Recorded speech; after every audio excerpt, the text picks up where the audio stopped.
The sun dipped low in the direction of Evansbury, casting long shadows that stretched across the cracked pavement. Clara stood in her garden, trowel in hand, inspecting her struggling tomato plants. Her fingers, covered in damp earth, were cold against the unseasonably warm air. She squinted against the orange light, brushing a loose strand of hair off her forehead.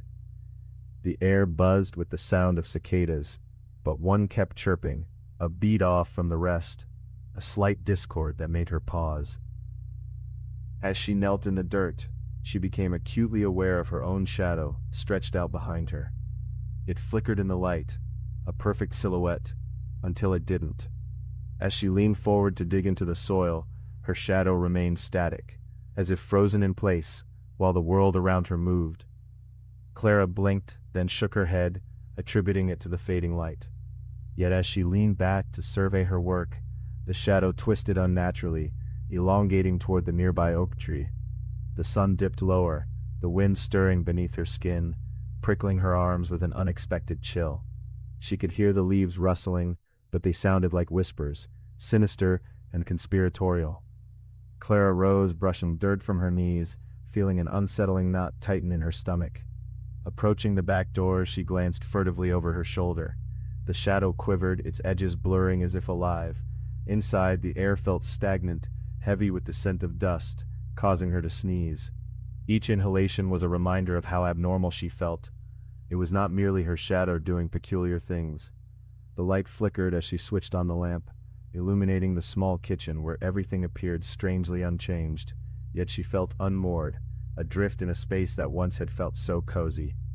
As the evening deepened, shadows conspired with the encroaching dusk, pooling beneath the furniture like dark water. Clara poured herself a glass of water, staring at her reflection in the window. Behind her, her shadow kept pace, understated yet unsettlingly off-kilter. It shifted incrementally slow to her movements, appearing almost mischievous.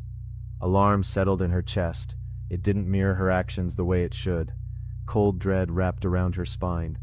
Moments passed like tattered leaves in the wind.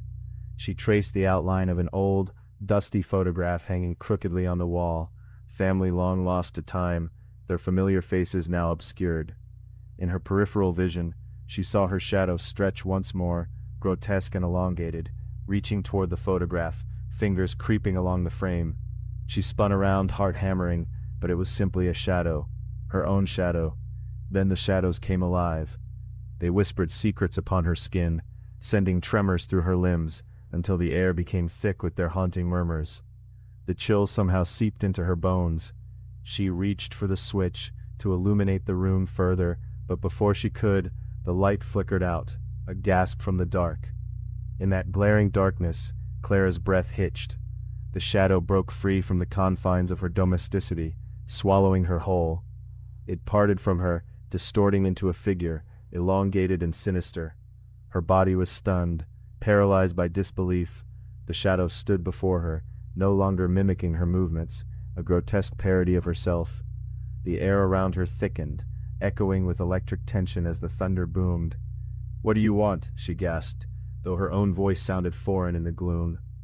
"I am your truth, separated from your lies," it whispered, the voice resonating with the eeriness of 1,000 secrets.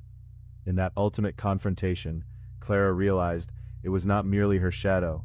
This was the part of herself she had hidden, stuffed into the dark corners of her own mind. The truth she avoided shone with such clarity that it felt blinding. The lights flickered back on, warmth filling the room, and in a final moment of resolve, she extended a trembling hand toward the figure. It was swallowed by light, her hand closing around its shade as the shadows retreated back, returning to their rightful places. Clara felt the release, the tension in her heart easing, understanding that she must embrace her complete self, the dark mirrors that lingered beneath her skin. The darkness receded, and the room quieted, all traces of unease fading into the shadows of forgotten memory. The cicadas resumed their chorus outside, and with newfound clarity, she stepped toward the window, staring at her solid reflection, grateful she could finally face herself.